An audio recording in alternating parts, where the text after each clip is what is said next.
Java streams. Who, what, why, how? In this video, we're going to talk about Java streams. No, not this kind of stream, and not that kind of stream either. Java streams, right? Programming, data pipeline, Java streams. Don't you get it? I certainly didn't when I came out of college.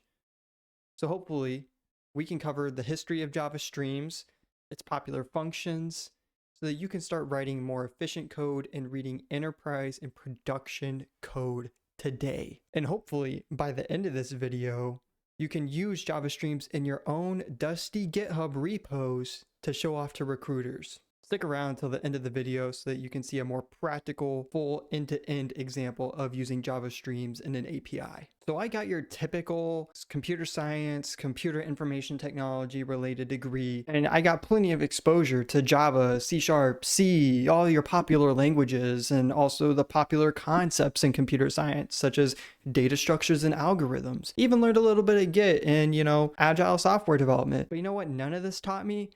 Was how to read and write enterprise level software.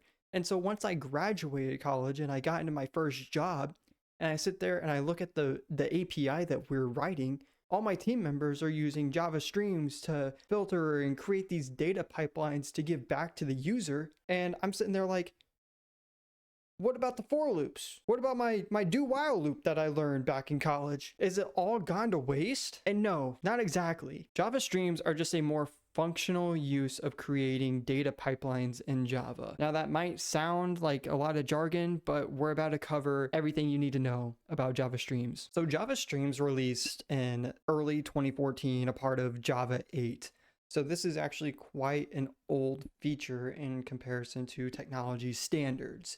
Now, its aim was to get rid of all of the error-prone manual writing of for loops, where you could have the off by one errors or you're going past an array's length. And instead, you just write a stream pipeline. So now you can use different kinds of collections in Java, such as like your array list or a set, and you can have these common standard methods via the stream that you can call to perform the same operations across collections. So here we have a list of cities: Akron, Arlington, Boston, Chicago, and Detroit. And let's say the ask is to create a new list of cities that only start with A. So way back in the old days, what you might do is create a new list of string called A cities, and that'll be equal to a new linked list, and it'll just start as empty. And next you would have a for loop to go through all of the original cities and only pull out the ones that start with A. So we would do for int I equals 0 to start at the very beginning of the list, as long as I is less than cities dot size, and we will increment I as we go through the list. So we have to have some sort of condition here to find all of the A cities. Therefore, we would have if cities dot get I, and if it starts with the letter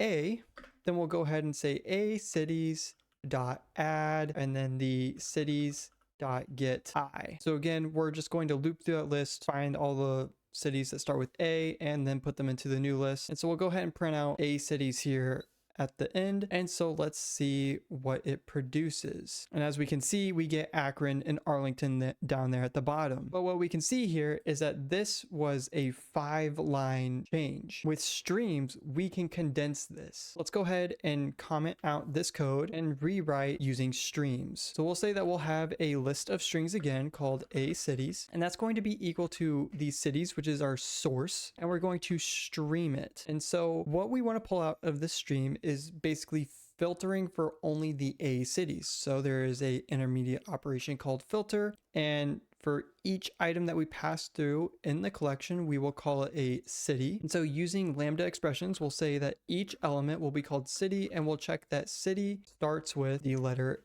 A, which returns a Boolean condition, and then convert it over into a list, and then we'll go ahead and print it out. So when we rerun this again, we see that we get Akron and Arlington. And now instead of having 5 lines, this could have technically been just one single long line, but we'll go ahead and we split it up across 3 lines. And you don't have to deal with any indexing or off by 1 errors that a for loop may have. So now let's jump into all the other functions that we have as part of the stream library. So the big idea with streams is that there's a single source, and that could be something from the collections. So that would be like an array list or a set, and you can perform any amount of what are called intermediate operations.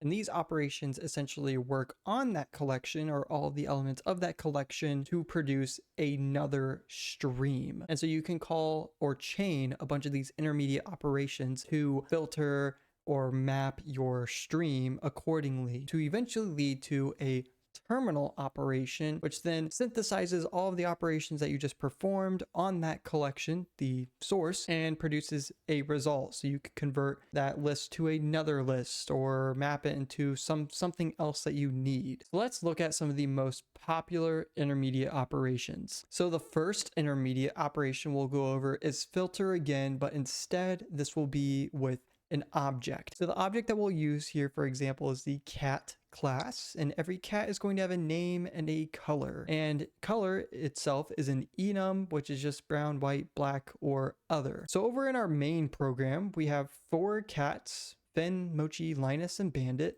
all with different colors. And so if we want to filter this list for brown cats only, we would do it as such. So I would create a list of cats and we'll call it brown cats. And that will be equal to the cats that we have above, which is our source of data. And we want to stream that source of data. And as we go through all of the elements of this, we want to filter out some of the elements that we don't care about. So we want to make sure that we're only filtering for brown cats. So each element will be a cat that we can call, or we can call it C. It doesn't matter. You name this lambda parameter however you would like. So cat C, and we will make sure that cat.getColor is equal to color.brown. And you would think that you're done here, but don't forget the terminal operation. Remember, intermediate operations return the stream instead of returning the result that you think you're going to get. So we have filter here, but now we need to take the stream that filter returned to us and turn it into a list. And it's as simple as that. So let's go down here and print out the first cat's name in brown cats. So brown cats.getFirst.getName. And we'll see that since we only have one brown cat in our source up here, it will be Linus. So let's confirm that. We run it, and there we go. We see Linus. Another popular intermediate operation is the map operation. The map operation will iterate over the elements in a stream such that it produces a new result for each element in the stream, such that we can collect another list or map something to another value. So the goal that we have with using map for this scenario is that we want to map all of the cats' names to some sort of length of their name. So for Finn, we'll get 4, Mochi will get 5, so on and so forth. So here I will have a list of integer and we'll call it name lengths. And that will be equal to, again, we're going to use cats and stream cats, and we'll call the map function here, and we'll go through again every single cat that's in the collection and take the cat.get name and call length on it. And so length is returning an int or an integer back, and so that is the final data type that our list will need to be. So again, don't forget to call your terminal operation here to list, and that would create a list of name lengths for you. And so now here I'll just do a for var name length that's in name lengths, and we'll just print out the name length. And so we'll see that we get 4 for the first cat. So Finn has 4. Then we have Mochi and Linus, which are both 5. And then the last one is 6 characters long. And so that's how you can use the map intermediate operation. Next, let's go over the distinct intermediate operation. And it performs just as it sounds. It will get a list of distinct elements in the stream. So here we'll do cats.stream, and then we'll call distinct, which implicitly calls the classes.equals function. And then we'll do a for each, which is another kind of terminal operation, which essentially just does a for each loop over the stream that you've gotten back. And remember, this is a terminal operation. And so we will call it a cat, and for each cat, we'll print out the cat's name. So let's see what happens when we run this. As you can see, we get Finn, Mochi, Linus, and Bandit because they are all distinct cats. Now let's go ahead and duplicate Finn here and let's rerun it. So here we get Finn and Finn again because we see that these are two different objects, and so you will get two different addresses to those objects. So let's go back to cat and implement a quick equals function. So we'll do equals, and we'll let IntelliJ implement that for us. And so now that we have an equals function, when we rerun this, we see that we only get one Finn, one Mochi, Linus, and Bandit. And what if in this result you wanted it to be sorted? So Bandit would end up coming first. All we need to do is just go ahead and chain our intermediate operations here and call sorted. Now sorted isn't just going to work because we don't have like an equality function over in the cat class, so we instead need to call the comparator.comparing. And so the comparator.comparing function will basically let us specify what we want to compare. And so we'll just use cat, the getName function, and so it will compare the two names and sort them accordingly. When we rerun this, we get Bandit, Finn, Linus, and Mochi. And let's say that you don't want it to be reversed in ascending order. You can just call reversed, rerun the program, and we get the reverse order, so Mochi, Linus, Finn, and Bandit. Let's step up the difficulty and assume that we are given a list of cats. And how I've broken up this list of cats is that there are lists of cats that are grouped by color. So here we have duplicate cats here, Finn with the same color of other along with Bandit. Then we have two other lists, Mochi who is black and Linus who is brown. And what we want to do is get a single distinct list. So get all of the unique cats and put them into a single list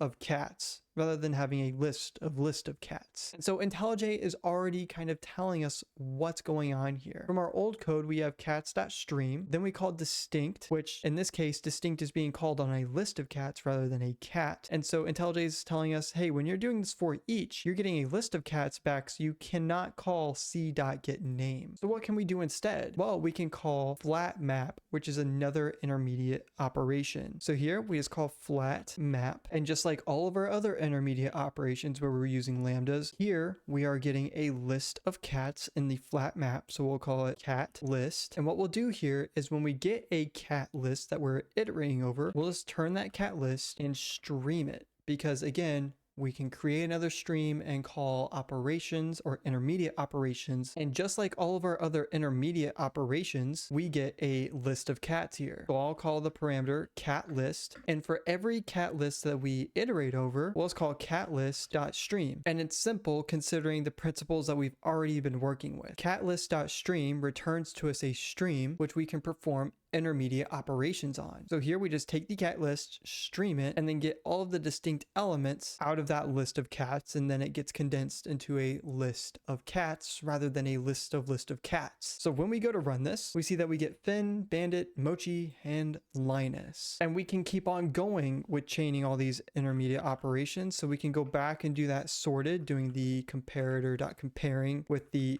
cat.getName method reference. And so when we rerun this again, we get Bandit, Finn, Linus, and Mochi sorted for us. Now let's briefly go over some other terminal operations that you haven't seen yet in the previous examples. The first one that we'll go over is the reduce terminal operation. Now reduce for us is going to essentially reduce the entire stream that we've received up to this point and condense it into a single result. Most ways that I've seen reduced used is by finding the maximum number of something in the stream. So here we're still doing our flat map, so we're condensing that list of cats into a single list, and then we're getting the distinct cats that are in that list. And so in here, we want to count who has the longest name. But before we can do that, we need to make sure that we have a list of strings to work with. So here we'll call a map, and we'll take in a cat. And so cat C will get cat.getName. And so now we have a stream of strings, and we need to go one step further to get all of the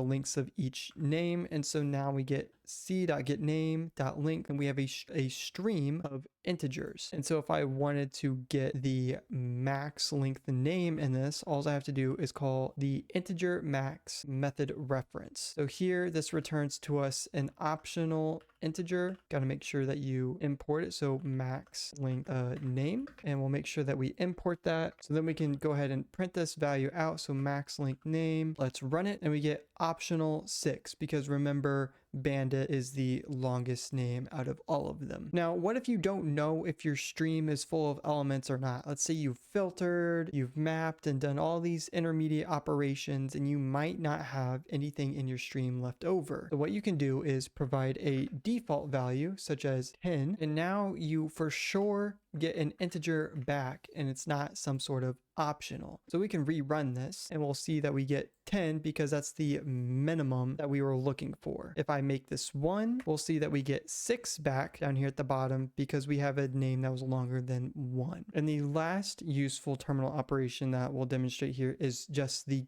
count. So we can remove this reduce, and let's just say we're wanting to get a count of all the cats that are left in the stream, and we'll just call count, which returns to us a long rather than an integer. So let's replace that and let's run this and see how many cats we have. You can see we have 4 distinct cats in the entire list of cats. So now that you know everything about Java streams, let's see how it behaves when looks like in a more production environment. So here I'm running Quarkus and have an API that serves up posts and comments. So let's go over some of the models that we have here. First, we have the post. So a post will have a user, some text, and then comments. And if we look over at the user, we can see the user is very simple. It's just a username. When going back to the post, we also have comments. And if we go look at a singular comment, the record structure looks as such. So we have a user because users can comment, and then a comment will also have some text. So it's a very typical like social media type of structure here. So let's look at the top level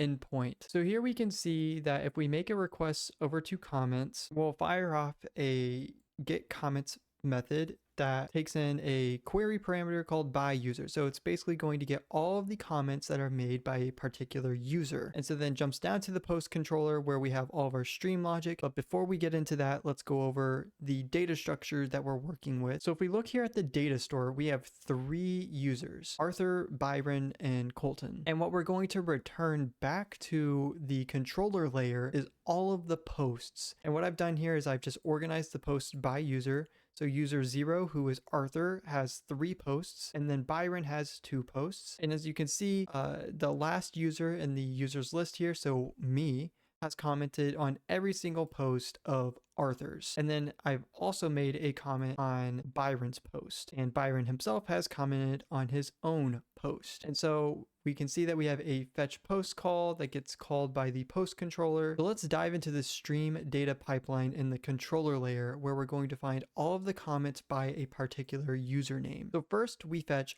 all of the posts, which are organized by user. So it's a list of posts. Then we're going to stream all of those posts into a data pipeline. And the first thing that we want to do is we take that list of lists and we then do a flat map. So we're going to convert it into a singular list of posts. Now, once we have all of the posts in a single list, we can go ahead and extract all of the comments out of all of those posts. And then since now we have a list of comments for each post, what we want to do is do another flat map and get just a list of comments. And then from there, we're going to filter out all the comments that do not equal the username that's been passed in, or we're going to basically bubble up all the comments that are made by a particular user. And so now we have a comment data structure that we iterate over, which then we just want to get the text and send back to the client saying these are all the comments that a particular user has made. So let's go look at this in action. Here I have Postman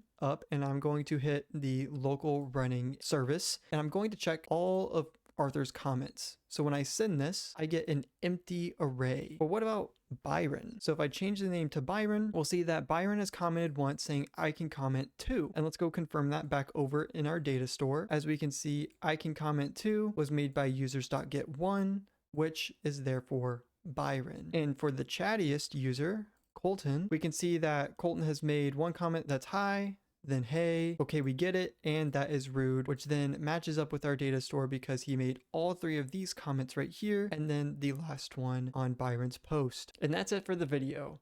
By now, you should be an expert with Java streams, especially if you understand Lambda expressions. So just to do a quick recap of what we've covered in this video, you learned about Java streams, so that they were released in Java 8, that we have to have a source data structure that has n amount of intermediate operations like filter or map, and then it all has to come together in the end using a terminal operation such as toList or for each, reduce, or count. If you enjoyed this video, I encourage that you like and subscribe, and I'll see you in the next one.